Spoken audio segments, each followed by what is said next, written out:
Hello, everybody. I'm glad you're here joining us. It's Saturday, the day before Easter, and I want to take a minute, real quick, just to invite you to tomorrow's service, Easter service.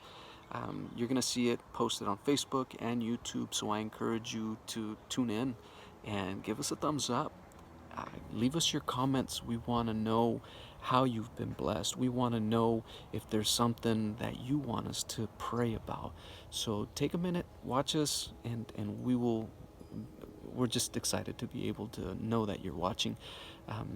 I want to start off by reading the second book of Corinthians, chapter 4, verse 18, and it basically tells us this. It tells us that we should not fix our eyes or pay attention to what we see, but on what we can't see. Because everything that we see, it's temporary. But what is unseen, that's eternal. And those are some of the things that at times can bring us uncertainty. I know right now we're going through this difficult thing with the coronavirus, and there's a tremendous amount of people that are losing their lives through the course of study. We have heard this morning that we lost a pastor, and he was battling this virus, and unfortunately, he ended up passing this morning. So prayers and our condolences go out to Rafael Luna's wife, his family. We will definitely keep them in our prayers and our thoughts. So it is a difficult time right now on what we can do, but I just want you to remember that tomorrow is a new day. We know for a fact that Christ on Resurrection Sunday was able to bring us the hope that we hold on to and what he promised us. So take that with you as we go through today's story. And Erica Smith gives us her version of what it's like to go through a difficult time, and what things we should look forward to. And this is what she wrote. On the Saturday before Easter, I woke up in tears, feeling completely overwhelmed. I had just given up on a job that gave me worldly success, that I could live a life dedicated to ministry, and my new vocation was riddled with obstacles. To make matters worse, my husband had just been told that the promotion he was promised had been given to someone else. We couldn't understand why God felt so far off and silent, and we were anxious and confused. I realized how disoriented the disciples must have felt on the Saturday before the first Easter. They not only mourned the loss of their teacher and friend, but also their hopes and dreams that he would be their earthly king. Their decision to leave their jobs and families to follow Christ must have seemed pointless, and they were probably looking for answers. Like the disciples, we can't always see how God's working in our lives, but we know how the story ends.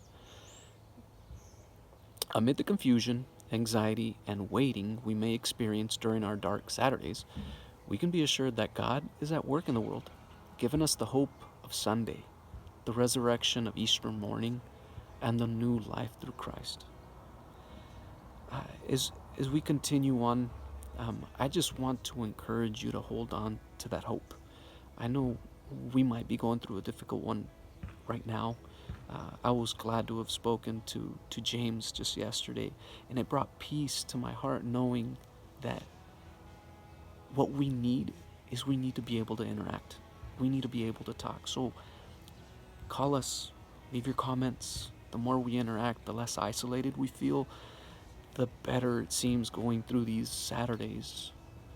We always have the assurance, and we need to be that guiding light to each of us. So contact us. Give us a call. Leave us your comments. We want to hear from you. We want to make sure that everyone is being able to be encouraged by the word. And the word that I want to read today is out of the book of Matthew, chapters 28, verses 1 through 10. It gives us an idea of what to expect or what to hope on, or what our hope should be for tomorrow. This is what it says. It says, after the Sabbath, at dawn on the first day of the week, Mary Magdalene and the other Mary went to look at the tomb. There was a violent earthquake, for an angel of the Lord came down from heaven and, going to the tomb, rolled back the stone and sat on it. His appearance was like lightning, and his clothes were white as snow. The guards were so afraid of him that they shook and became like dead men. The angel said to the women, "Do not be afraid, for I know that you are looking for Jesus, who was crucified. He's not here. He has risen just as he said. Come and see the place where he lay. Then go quickly and tell his disciples, he has risen from the dead and is going ahead of you into Galilee. There you will see him. Now I've told you." So the women hurried away from the tomb, afraid yet filled with joy, and ran to tell his disciples. Suddenly Jesus met them. "Greetings," he said. They came to him, clasped his feet, and worshipped him. Then Jesus said to them, "Do not be afraid. Go and tell my brothers to go to Galilee. There they will see me." That's the hope that we need to have. That's what we hold on to, is being able to have the assurance of life after not being here and present with what we see.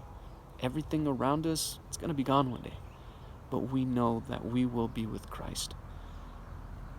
I hope today is one of those days where we can just have an idea of what it was like for everyone that witnessed Christ during his time, to kind of get an idea of how much they may have been in a dark time. But we have tomorrow. And so spend this day looking forward to tomorrow, knowing that we have Christ and his promises. I thank you for your time. I will see you next week. But again, remember to join us tomorrow morning.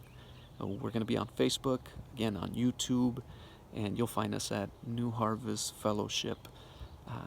We are delighted and we're waiting for you to join us. So thank you very much. We will see you then. God bless.